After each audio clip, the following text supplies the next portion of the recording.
good place to start is explaining where the heck have you been? Yeah. So I want to tell you a little bit about where I've been and what led me back here today. So where have I been? I have been doing the things that you probably have been doing and experiencing as well. Lifing. I've been loving. I've been winning. I've been losing. I've been losing friends, losing relationships, losing myself, losing clients. And the biggest thing that happened to me while away was that I lost my mother. And I have to tell you, that literally took my breath away.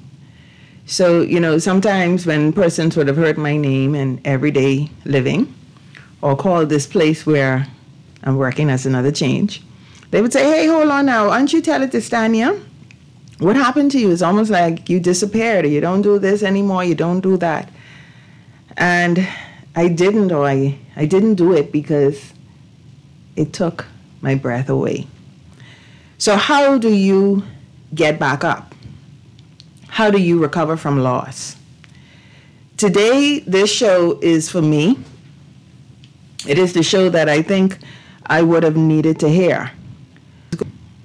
So this is the show for you if you're going through a divorce, a breakup, if you've lost a loved one, lost a job, if you've experienced any kind of loss. Today is for you.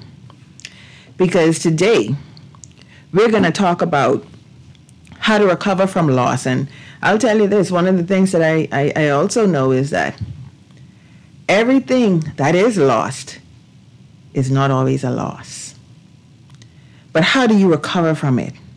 How do you pick up the pieces? And the pieces are you. How do you do that? That's where we're going to go today. So I just want to touch on this just quickly before we go to the commercial break and before I introduce my guest. And yes, I have a guest. And I couldn't think of anyone else who I would rather have with me today. I don't know. My mind just kept going to her. But I just want to go over a few things because I want to share with you what happens when life is lifing. What happens when, I want to share 5 things with you. The first thing is that you find out who really loves you. When things happen, you'll hear friends say, or family, I'll be with you in the end. I'll be with you until the end. But that's not who show up. Who shows up when there's a loss or when there's this big catastrophe or when life is lifing is not who you love, but rather who loves you. That's who shows up. The second thing, when you are going through it, you may experience, now we're talking about loss. Now this is a big one, and my guest and I, we started to talk a little bit about this, and I said, save it for the show. You could experience financial loss in the midst of the drama and the trauma that you're going through. And if you're like me who, you were a caregiver, and you want to give this person, the biggest, all the love. And if you're like me and you work for yourself, but if you're not working, you ain't got no money. So during that time, it was big financial loss. During that time, what was Stanya doing? Y'all ready for this? Hi! I was doing Uber services. I was selling soup on Thursdays. Sold all the furniture in the house. Listen. My daughter said, Mommy, but when my friends come over, what I supposed to say? I said, listen, tell them we remodeling. That's what we do it. When there's a loss, you could have a financial loss. It could trickle into other areas of your life. When this big thing happens to you, there's sometimes even physical pain.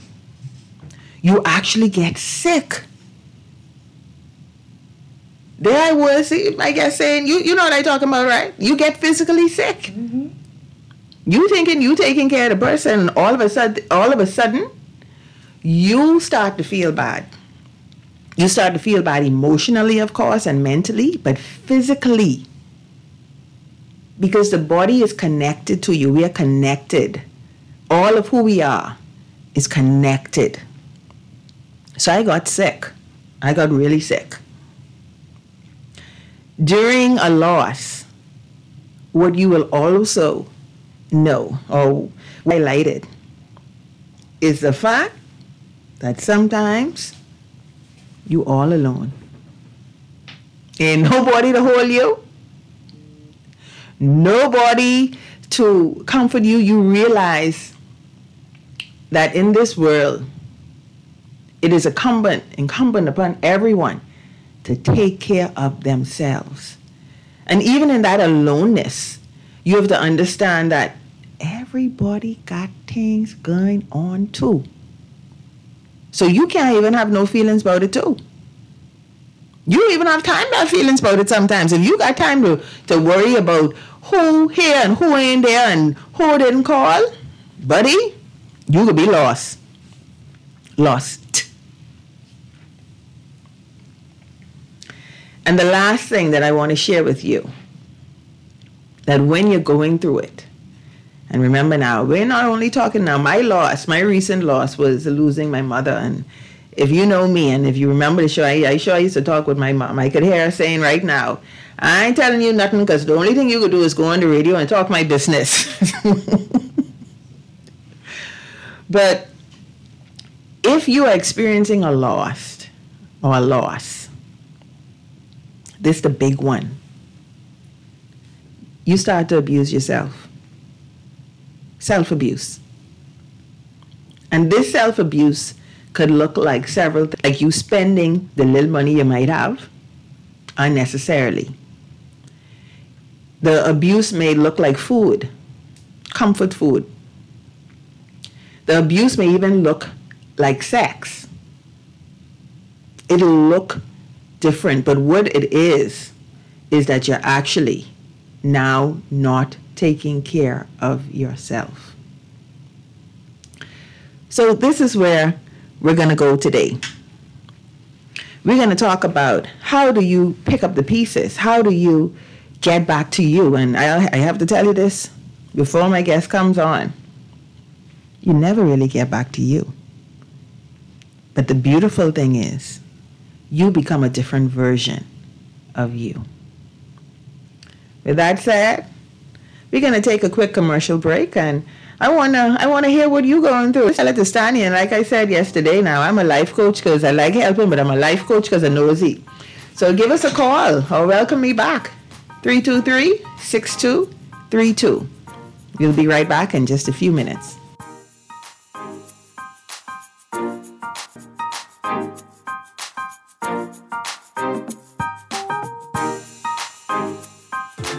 Reliable and impactful printing services, look no further. Let Printmasters bring your masterpiece to life. We stand by our quality products that is second to none. Our affordable pricing and friendly, efficient staff makes Printmasters the ultimate choice for all your printing needs. We can deliver any type of printing services, from banners to booklets to business cards. You name it, we can print it. Let Printmasters bring your masterpiece to life. Located in the Nassau Guardian Building, telephone 302-2361. Love the show? Want to give your support? Become a sponsor today. Call 302-2300 for our rates and packages. That's 302-2300. Become a sponsor on Guardian Radio 96.9 FM. Fresh news, smart talk, all day. Bahamas, you all ready? The biggest and best festival is back. It's the International Cultural Wine and Food Festival, October 19th and 20th, right at the historic Fort Charlotte. From 11 a.m. to 11 p.m. on Saturday and 11 a.m. to 9 p.m. on Sunday, we're bringing you food, drinks, and culture from all over the world. That's right, 20 countries, no passport needed. You hungry yet? And guess what? You can use your Sand Dollar digital currency or pay cash at the gate. We more than like that. And for just $10 in advance, $15 at the gate, you can eat, drink, and party with the world. And if you're bringing the kids, they get it for just $3 in advance. And Saturday night, don't miss the vibes, because from 7 to 10 p.m., the one and only Visage Band is hitting the stage to keep the energy high. Plus, we get plenty parking, so no need to worry about that. Get your advance tickets today. Check out our website and Facebook for pre-sale info. Fort Charlotte. Be there or miss out on the best time of the year. It's the International Cultural Wine and Food Festival. Don't forget about the spooky haunted house. Boy, why you look so mashed up like clothes at the washer? No, boy, just a hard day, boy. Hard day? What happened? The breakfast lady ran out of tuna and gritty. We need to start joking about everything, you know. This serious, boy. This real serious, boy. Boy, what's serious? Tell me. All right, well, today, boss gave us, boy, one big contract. And nobody else get a chance and nobody say nothing. Boy, you know that ain't right. You know government contracts ain't supposed to go that way. Yeah, but nobody's saying nothing. Boss man just tell people to sign the paper. Stanny sent me to meet this boy downtown and collect this envelope. You need to tell somebody. You need to become a whistleblower. You know I's a real man, but I never blow no whistle. I be drunk all my life and junk, you know. No way. A whistleblower is someone who tells people what they see when they see something wrong happening at work. But I ain't no whistleblower, and I ain't no snitch. I still white there, you know. But ain't nobody gonna know it's you. All you gotta do is call Crime Stoppers, or you could text them from inside the Crack Crime Bahamas app. They don't ask about you, and your call goes straight through to Miami, so nobody know you is. And if you text, your message get mixed up like Kong Salad. Call 328-8477 from Nassau or 242-300-8477 from the Family Islands.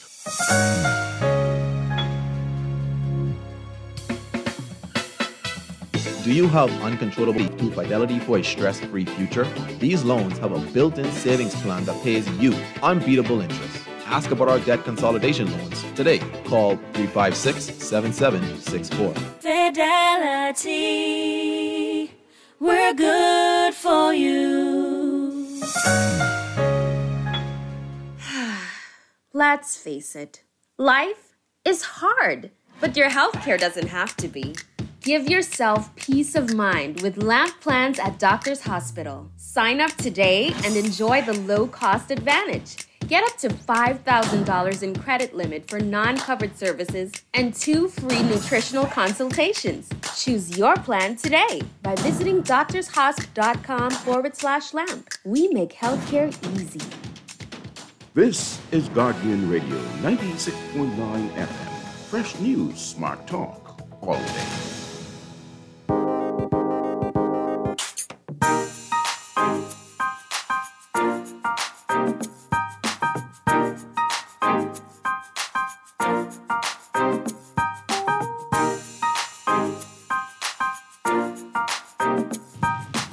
And we are back, and of course, this is Stanya Davis. I'm telling to Stanya, I am she and she is me.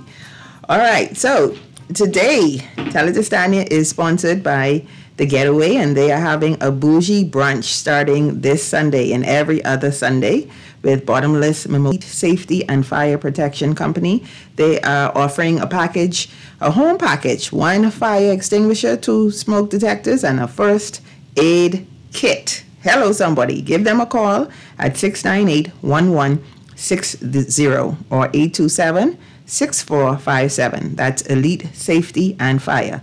And The Getaway, of course, is located in the Golden Gates Shopping Plaza on the side where Domino's and Kentucky is. All right. So today we're talking about how to recover from loss, how to pick up the pieces called you. What do you do when this stuff happens? So as I shared earlier, I thought about one person because I was like, now, hold on now. Who coming on with me? Who's the first person? Should I come with the drama and trauma? And trust me, the drama coming now. Oh, tell it to Stanya, drama is coming. However, today I said, no, let's start here. And so the only person who came to mind was Alexis Jade Finlayson Hannah. So I want to welcome her, and she is the daughter of Don Phineas Hawkman Finlayson. I want to welcome you to Tell It to Stanya. You're my first guest. Yay! Thank you so much, Stanya, for having me. Okay, and before we get into it, I want to say you can send me a text message, 422-47 4796. You know, you all know I like to communicate with people. 422-4796. That's the text line, and the telephone lines are 323-6232, 325-4316, and 325-4259. All right. So, Alexis, now I was doing research for the show. When you and I would have met, that means you were already going through it. I've been going through it, Stanya. Yeah. We would have met, I want to say, 2020 or so. A little before the pandemic. Yeah, most definitely. Right. We were already in the trenches. Wow. Okay, so of course you I already said who your parents are. What was that like for starters to be their daughter? That's a big shoe to fill.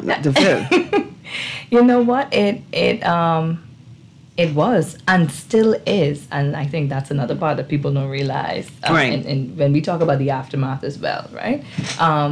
They were big shoes to fill, and they still are in terms of their legacy and in terms of the way that I come from. Right. So no, my it was a joy to be their daughter. Okay. They were fun-loving. They, anyone who knows them, they social butterflies. They're going to be the first people on the dance floor at any party. That was them. That was their life. They loved to travel. They loved to do different things.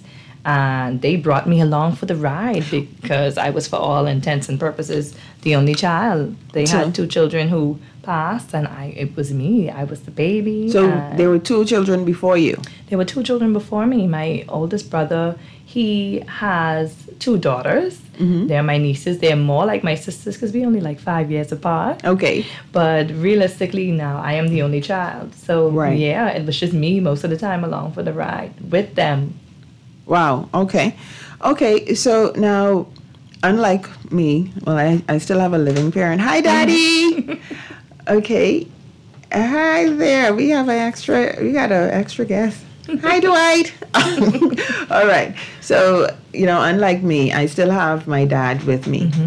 What for you? You not only lost one parent, but you lost a space of 2 weeks. Was it 2 weeks?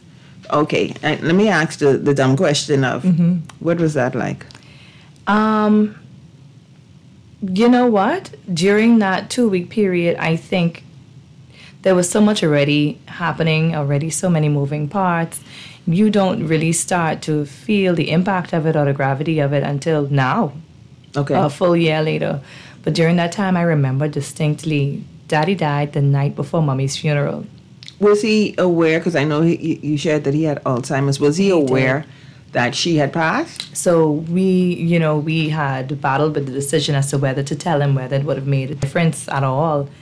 And we decided, my husband took the lead on that, and he said, you know what, no matter what capacity he has to know that this has transpired.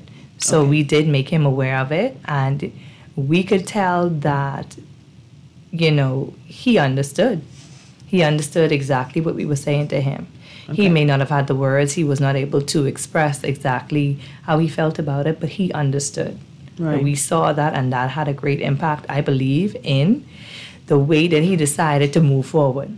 Okay. The way he decided to move forward after that. Did you have any regret after, you tell Dad that this is what happened, and then he passed afterwards? Did you have any? Because, sometimes we feel like everything is our fault. Everything is my fault, right? Of course, we feel that there's immense guilt, there's immense regret, all of these different things that happen at different stages throughout. So, of course, this was just, added on top of the guilt pile at this point, yes. Okay. Definitely. Yeah, definitely. I mean, this morning I was clearing away some of my mommy's stuff, and I was having a meltdown, and I was saying, oh, Mommy, sorry for all the things. Right? And meanwhile, she would tell the child, throw them out. Yes. Okay, so it happened, and now there's the grief process. What came forward for you? What were the things? Like I said, there were so many lessons that came forward and in a really macabre, crazy way, I needed to grow up. So for you, what were some of the lessons that you would have experienced, or what happened for you? So initially, like I said, after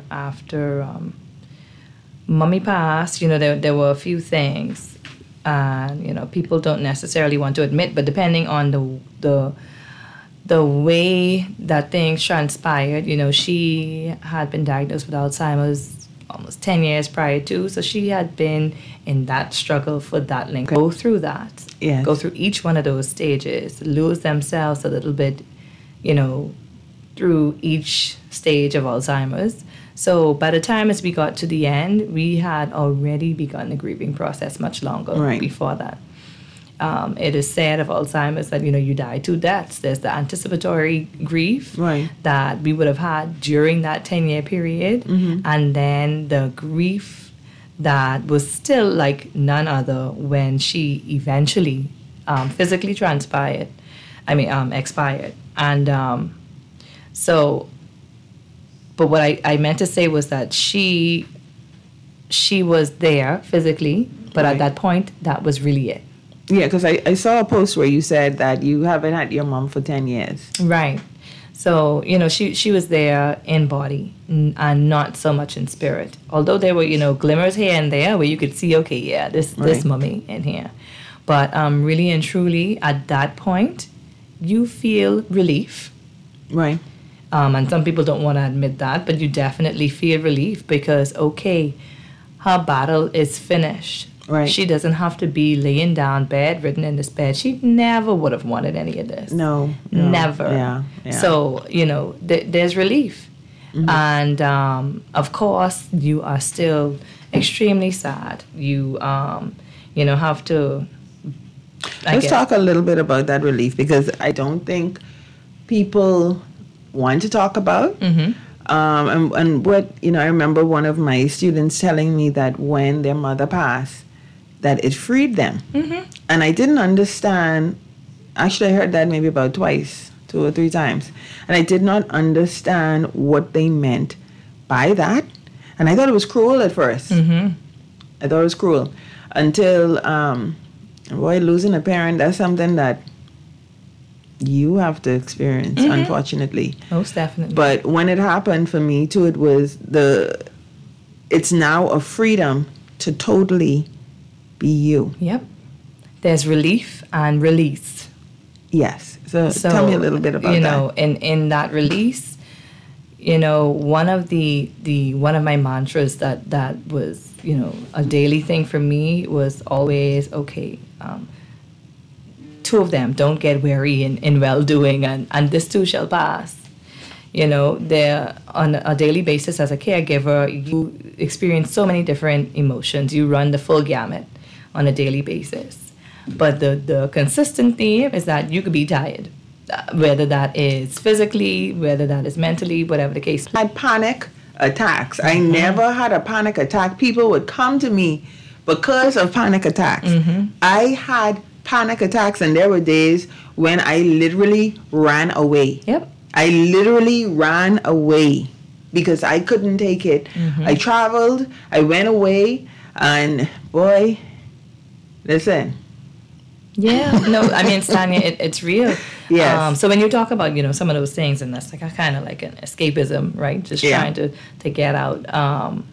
But yes, you are so much in the thick of it all the time as a caregiver. Even if you're not with them physically, they're still on your mind. Yes. They still have a hold over you because that is what your role is in life right now. Yes. So, there's a sense of relief. There is.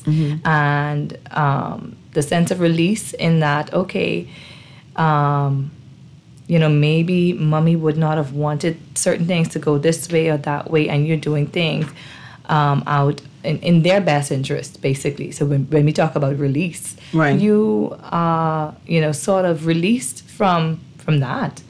Yeah. Having to do things in the way that someone would deem to be how you should do it. Yes. So that's where that release comes in, I think. I think the relief is also for them, and I know you touched this a bit, because my mom was powerful. Like, you know, people say, oh, Stanya, you have a lot of personality. Well, my mommy was that times 2,000. So it was a relief and a release for her. Right. Because they're in pain. Yep. Yes. That's exactly what it is. They're in pain. And so, and I had to always remember that Mommy had a good life. She had a good life. And so I think for me, that was the release for her and the relief as well. Right. Now, with Daddy, it was different. Yes, he was sick. He had Alzheimer's as well as cancer, which a lot of people did not know about any of the two things. Because didn't he still have a talk show? Right here. I told you, Sandra, this brought back so many memories. Sitting in this very chair right here. I have done his show with him on a few occasions. I looked back in my notes. I made a note of it. September 27, 2022 was his last show. So when we were out there taking the picture in front of the Guardian sign, I remember sitting out there, watching him in here on the last show with his last set of guests. And I said, wow, this is it. So how did you know that, okay, he can't go any further? In terms of the show? Yeah. So initially, talking about his diminished capacity for a while, he was still at work. So was he aware of this? So initially he was aware. And I say that because in 2020,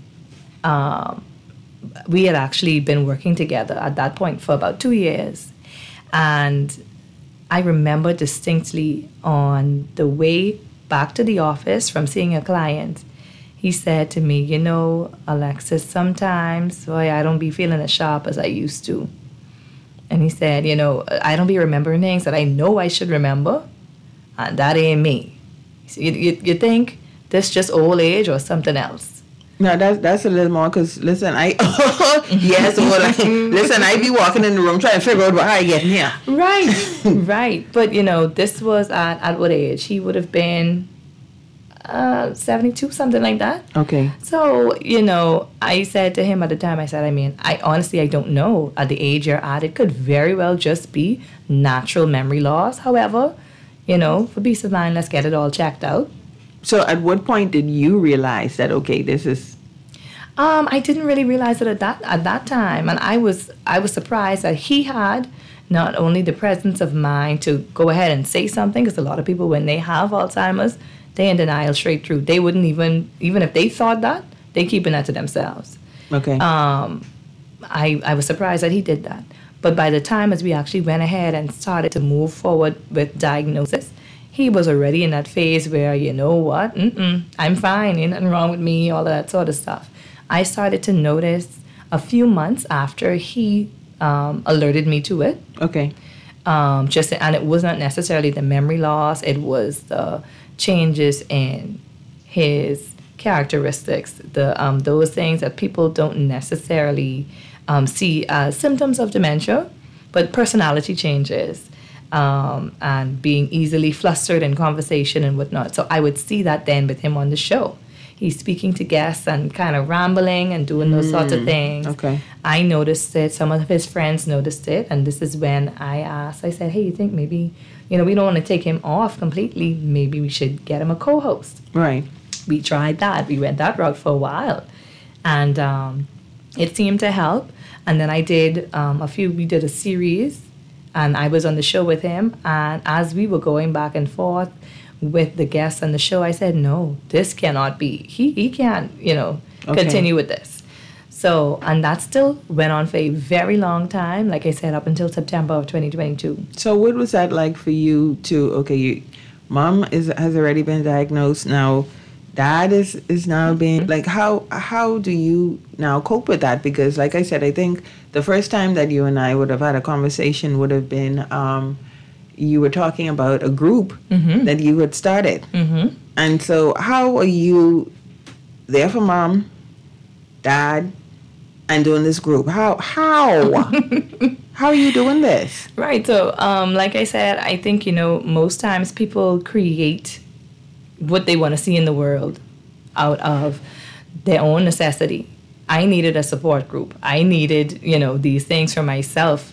The W3 Collective became a source of support for me. Right. And I tried to create that for other people because I said, if I go and I can't be the only, but you trying to tell me I was the only person in the Bahamas going through this right here? Can't be. So if I feel like this, other people feel like this, other moms feel like this, right? Whether it be loss, whether it be whatever, we need to figure out a way to come shows together. Up in different ways. Right, it shows up in different ways. So that was what that was born out of. But you said nothing. I said nothing because for me, and that was how I moved through the world. That ain't nobody business. Unless you are someone, I mean, you can't help me. So what I need to tell you for? This is true. So that's basically what it was for me. And, I'm always the person who was the counselor, the sounding board, the advisor for everyone else in every aspect. So for me now to that I have a need for something, that was very hard for me at that time. Okay. So how did you, because you had to learn how to do that. And I totally, that was something else that I stopped doing. Like, I could not coach and counsel anyone. I had nothing to give. But when you talk about, giving advice and you're never taking your own advice, that's me. I was the picture of that. So that, people will come to me and get all of these gems from me and things that I'm not actually implementing in my own life, right?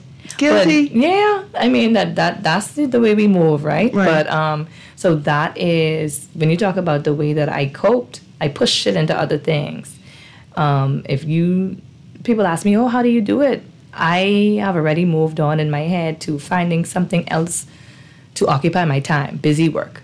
That is the way that I cope. If I have downtime, that gives me time to think, and I don't want time to think. But that's just it, because, I've realized that all of these things are a distraction, though. It's a distraction from who are you? Right. And what do you want? It's all a big distraction, whether or not it is the ailing parent, whether or not it's your children. We get lost in these titles. Right. But then they're just these titles. Like, who are you underneath being Hawk's daughter? Right. So you tend to start to wrap up your worth in those things, in the titles and in all of that. And that was something that grief exposed for me, I should say. So now at this point, a year later, is when I'm starting at this point to kind of delve into that. Who am I? What is it that I want for myself? As opposed to who am I taking care of next? Yes. And the caretaker, the caregiver, that wasn't our only person that we take care of everyone besides ourselves. Yep.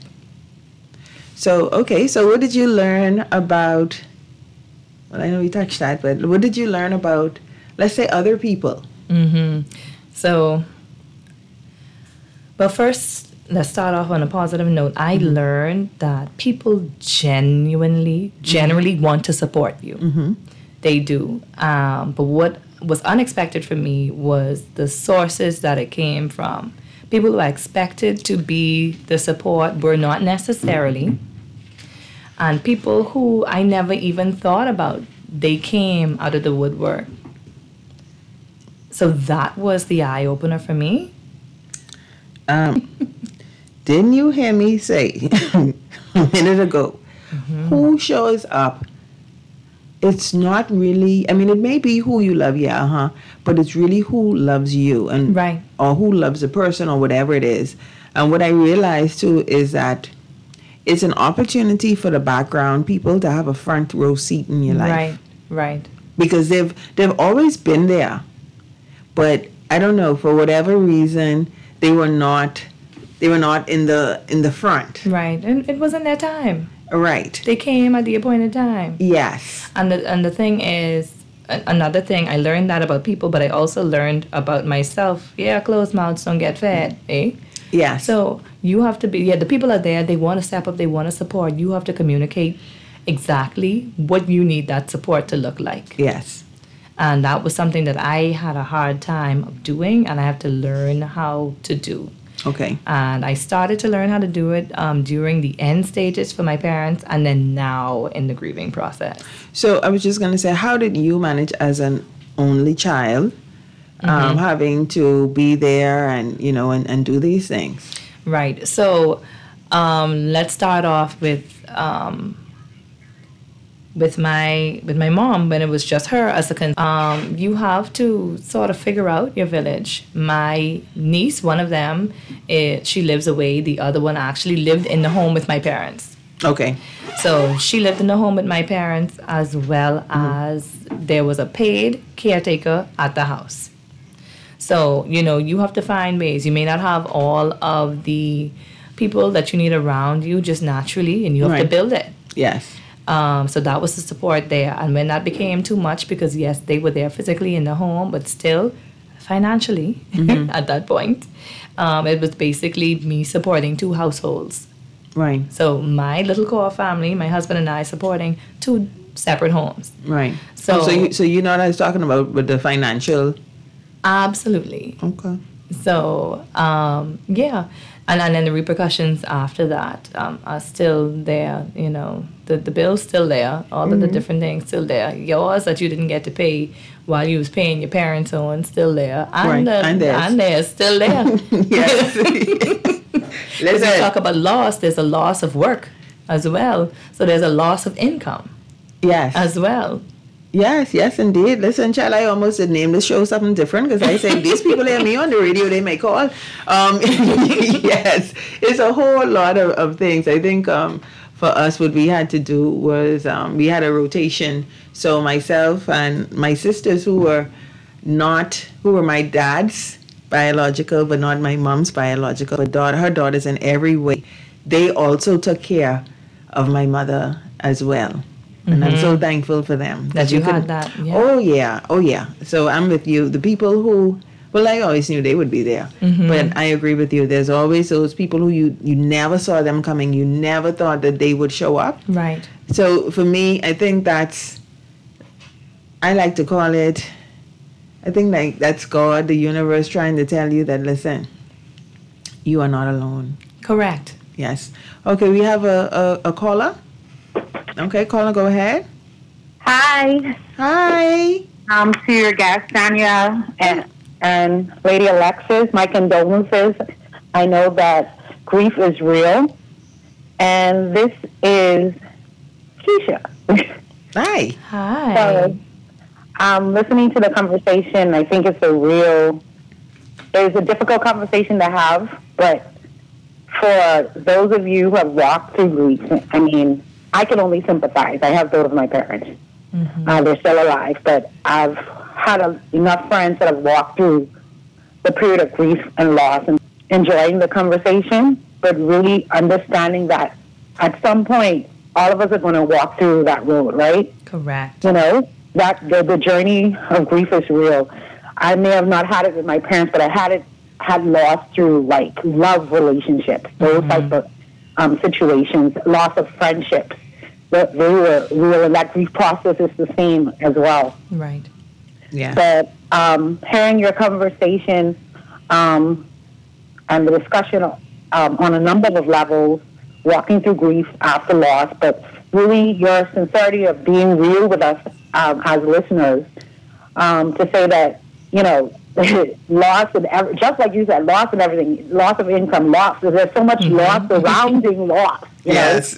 And I think it's important that we be open to each, you know, to really tell our truth. One of the things that you said, I think Alexis was talking about. I think she made reference to. I'm not paraphrasing. I'm just kind of like putting it all in what she said, because she said a lot about being the strong one. I'm putting it all in one word. Right. Like, you're the one that people go to. You're the one that gives the advice, and then it's so hard for the one that is always there for others. How can you receive? Because you're the one that's always giving. Right. I think I can identify with that so much. But understanding that we have to let people in during that time, you know. Correct. that time when we really need community. This is a conversation that would help us to understand the trusted community, like the real community. Right. Okay. You know, so the ones that is going to come, like Stanya said, come to the forefront because you didn't know that was there. And so Stanya is a very good friend of mine. So I probably was in the background. Yes. I'm gonna talk your business right now, Keisha. Yes. A great show, ladies. Again, my sympathies and condolences on your loss. Thank you so much. Now, I'm going to say this too, and, you know, as she said, yes, I know Keisha, and I remember a conversation with her, and she said, and I said, boy, listen, I don't know how much of this I could take. I don't know. And so she said, okay, I'll take it for you. I'll be your strength. And in that moment, man, listen, I had to stop crying, man. I was like, okay, I see what's going on here. All right. Okay, we have another caller. Caller, go ahead. Hello? Hello? Hi, good day. Hi. Well, Stanya, it's indeed a pleasure to have you back on our airwaves. Is this Miss Foam? Yes, it is. Okay, I know this voice. Okay, all right. Hi, Candy Gibson. That's Candy Gibson. Hi, Candy Gibson. Hi, beautiful. Y'all all right? We are awesome. Oh, my goodness. I'm telling the Stanya, it's indeed a pleasure being on your talk show more than just once. I want to tell you, may this be the best season of your life. Continue doing, telling the Stanya job. Well, thank you. I appreciate you so much. Thank you. Enjoy your day, ladies. Okay, you too. You too. All righty. Man, listen, I getting all love up today. Hold on now. As it should be. Yes, and I have to say, listen, Candy is working on her home for women. So please donate to Candy Gibson. It ain't hard to find Candy. Candy's everywhere. Yes, just I met Candy the other day. You did? Yes, we were both doing something on behalf of our organizations. I was there for the Alzheimer's Association. I met her for the first time. Of course, she was the life of the party. Yes, so it was great to meet Candy. Yeah, she's a delight. Trust me, she is. Okay, so we talked about like that background, people coming to the forefront, because a lot of times, you know, I talked about being alone, but in reality, you are there. Yes, the people are there, and I can remember my mom's friends wanting to come and help feed her and take care of her, and I was like, nope, I shut the door. Because I didn't want anyone to see my mom like that. Right. So that's another thing when you talk about release. Yes. So I had a different experience in that regard that I just spoke about this morning. Right. You know, Mommy was at the geriatric daycare, and you know, after a while, she had, I guess, declined to a point where she could no longer be there. Right. She was at home, and you know, that lessened her social interactions. And for some people, you know, your mother's friends rallied around and came around, and some of them did. They still called and whatnot. However, there wasn't anyone coming to feed her, still take her on drives or sit and visit with her and do all of those things. Wow. So, you know, and it's hard to be, you know, candid about that, but that's the way. That's the reality of it. That's the reality of it. Some people still call. They drop by to check here and there. But there was not. No, I must say, I think we have a call on the line, but I must say my mom's friends, listen, the only thing they didn't do to me was throw a big rock at me. Because you wouldn't let them come. Listen, a couple of them still angry with me. Right. Because they were so determined to be with her. And at a certain point, I had to allow them to let the love in. Because at that point, it didn't even matter. She needed that love too. Right. And I didn't want to rob her or them. Exactly. Yes, but definitely loved. Okay, we have another caller. Listen, we got all kind of calls today. Hi, Stanya. Hi. How are you? I'm fine. How are you? I'm good. This is Sharon. I have missed you. You have? I have missed you. Okay, Sharon. Well, thank you for missing me. Yes, man. I called just to say that, no, I'm glad that you found this your first talk show on this particular topic because it has been a roller coaster this year for a lot of people. And I just want to say that this topic is necessary and it's needed. So I just want to say I'm thankful for you on this one.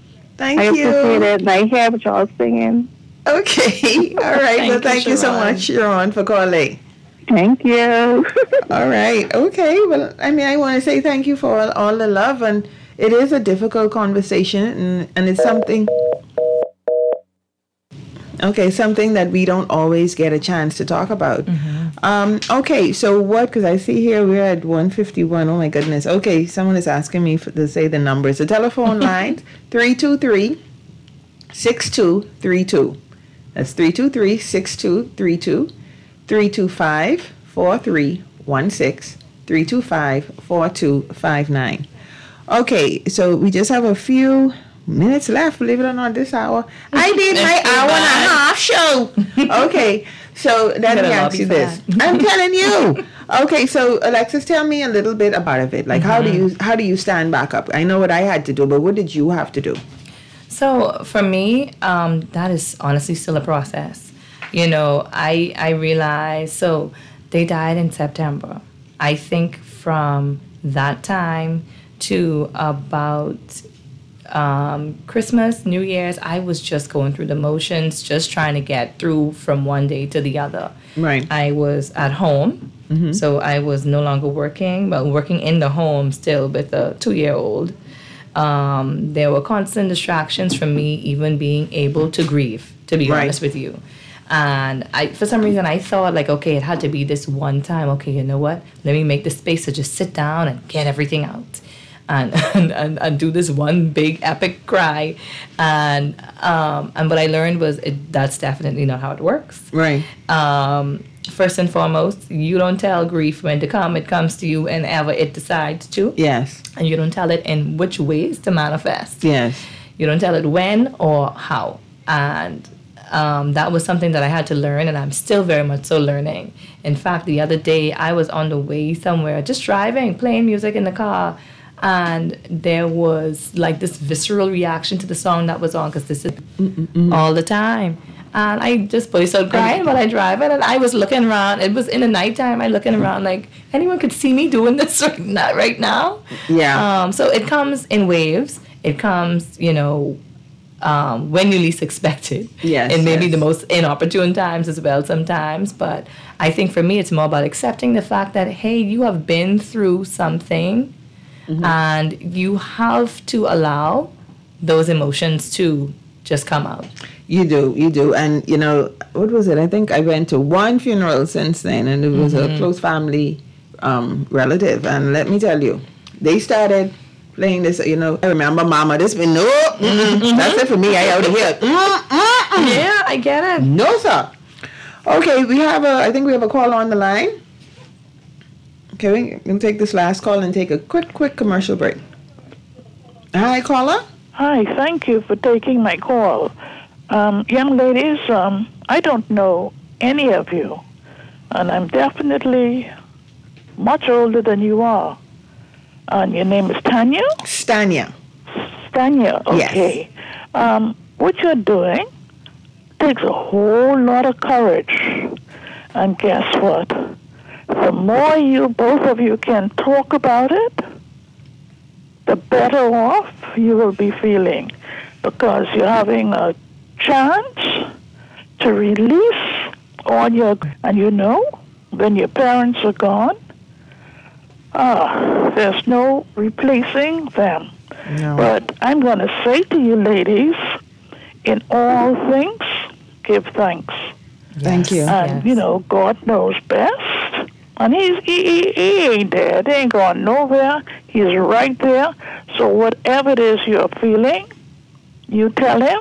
And hey, yes, don't be shy when it comes to crying. That's a very good way of taking care of your pains, those griefs, and the rest of it. It's good therapy. Thank you so much. Thank you so much. I trust you grow stronger day by day, and you can through God's mercies. Thank you, ma'am. Take care. Thank you so much.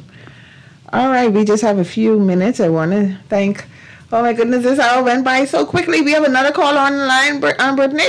Oh my God. Okay. Hi, caller.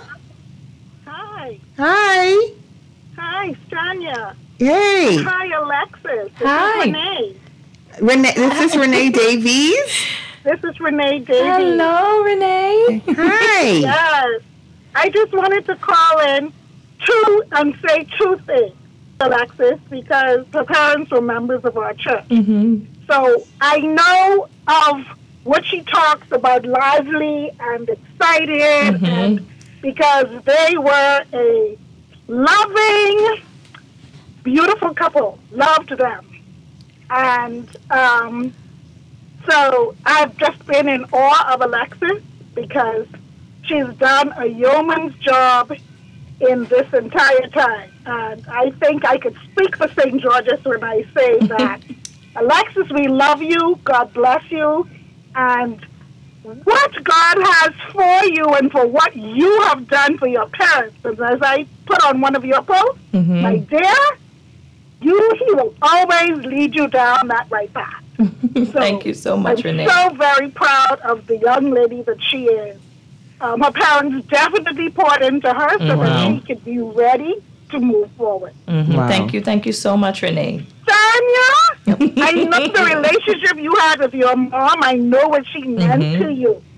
And I said, when I saw the notice that you were coming back online, I was like, God, all in your time. And again, it is time. So Stanya is doing the work that Stanya loves to do, feeding and helping into people's lives. So, ladies, thank you. In this very important topic, God bless you both, and may you continue to stand strong. You all to do. Thank you so much, Renee. Thank you. Okay, love you both. Bye-bye. Love you too. Bye. Oh my goodness, there's plenty of love. This is certainly a good first show back, Stanya. Yes, I really feel loved. Okay, yeah, Brittany said, yeah. Okay, well, listen. I have 10 points. I know I can't get all these points in before the end of the hour because I got like must 30 seconds here. But y'all could catch me on Facebook. I'm going to go through how do you actually go through this stuff? How do you get past these things? How do you recover from the loss? Because there's a whole heap of things. Because I'll tell you this now. When these things happen, life is now calling you to be a different person, to be a better version of yourself. It is calling you towards purpose. It's calling you towards getting your beep together. That's right, the right around here. Y'all nigga get me go off the first show. It is calling you to forgive and let go. It is calling you to be intentional in life, to seek out purpose and to live according to your purpose. It is calling you to set boundaries. It is calling you to take care of yourself and to look around at the cancerous spots within your life. What do you need to cut out? Sickness always brings, it shows us that there's something not right. It shows us that there's some work that needs to be done. So I just want to say thank you. Thank you, Guardian Radio. Thank you, Dwight. Thank you, Brittany, the producer. Thank you, Alexis, my first guest. Thank you, my friends and family. And thank you, who does this send me on text message? Good day and welcome back, Stanya. We listening from Coconut Grove Avenue for real. That's right. And thank you to Coconut Grove Avenue for real. You can find me, guys. I love to talk with the audience. I love to. So I want you to reach out to me on Facebook. I am there under Stanya D, and that's Stanya DEE. And also, there's a Tell It to Stanya page. Listen, that Tell It to Stanya page, little struggling. Y'all try go like that, man. I need a couple of people to like Tell It to Stanya page because it's a little struggling right now. So I'm gonna sign out. Next, after Tell It to Stanya, we have a new show, our Blue Bahamas from Brief at 2 p.m. So with that said, adios. This is my first show. Get ready for the drama. Child, it ain't always going to be a little sappy because we need a little bit of drama and trauma too. And finding out how we're going to get ourselves together. But thank you so much, Alexis. Thank you, I'm happy that you're here with me. I do with you. Thank you so much. I'm happy to be here with you. And good luck on your show, my love. See you guys soon. Next week, Saturday, 1 p.m.